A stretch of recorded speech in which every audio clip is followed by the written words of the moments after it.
Dear journalists, and now we are given the floor from the east of Ukraine, from the spokesperson of the presidential administration on ATO-related issue, Colonel Motuzyanik. Dear Colonel, please, colleagues, good afternoon. I would like to present the situation in ATO zone for the previous 24 hours. During the last 24 hours, there were not detected any shelling of Ukrainian position from the side of illegal armed groups. There were no enemies drones in the sky of Donbass. At the same time, in Novotroitsky village, in Volnovaha district of Donetsk region, our militaries were blasted on the explosion and were injured. One fighter was died, other one was injured.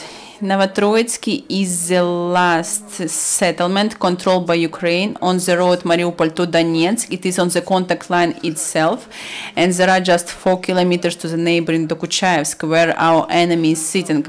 And I would like to remind you that because of the blast, one woman was injured from the Girske village on the contact line. That's why militaries have trainings and explanation with local population to keep their lives from the uncareful handling of the explosion devices. In Lugansk, the militaries told the local population about the threats of mines and dangerous goods that still left in the region. During the 24 hours, militaries investigated almost 8 GA of the Donetsk and Lugansk region and demined 12 explosion devices. Today in Donechno, in Artemivsky district, the second stage of withdrawal started. There are tanks, cannons, and mine launcher. At the same time, OEC mission published report that terrorists broke the rules of the withdrawal, and also they saw the huge accumulation of the military equipment on the territory controlled by so-called DPR in Mariupol direction.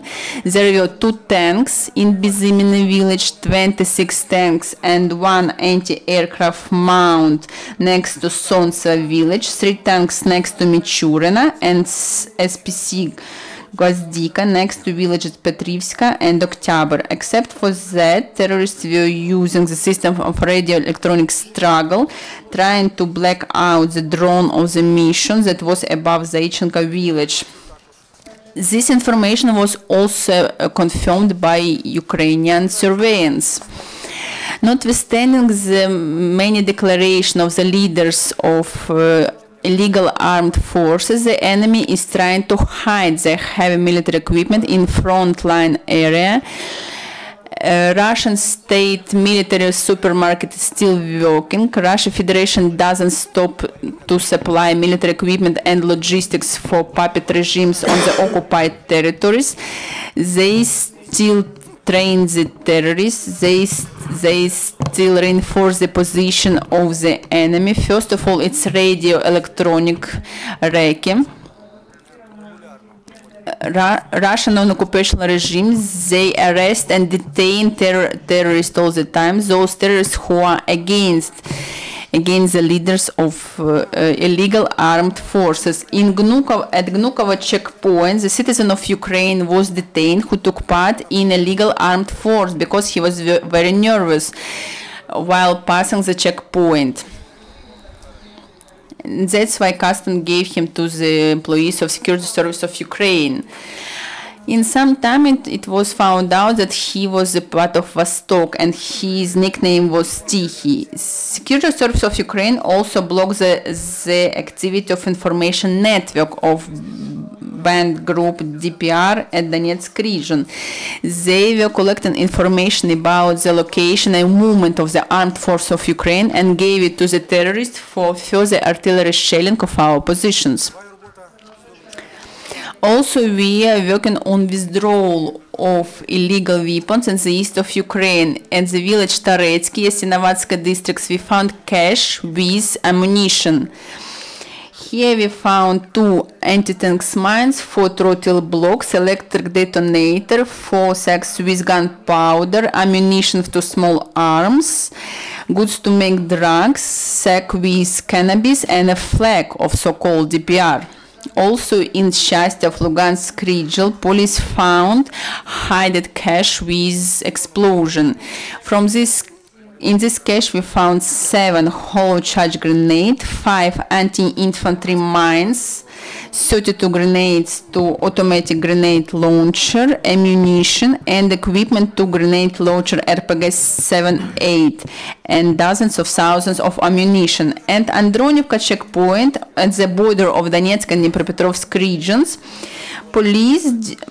police found and confiscated 12 grenade F1 and HD5, and also sacks with gunpowder. In Kharkiv region, the servicemen of National Guards ran through 12-week complex trainings.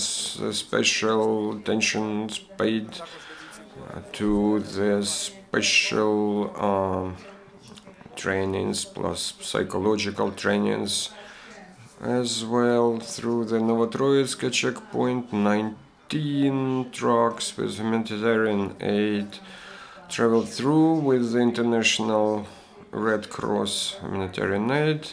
Zaitsevo checkpoint was crossed by several trucks with the foodstuff sets that were rendered by the charitable agencies. Any questions or comments? If not, then let us make this briefing over. Thank you very much. See you. Next briefing will be at 1 p.m.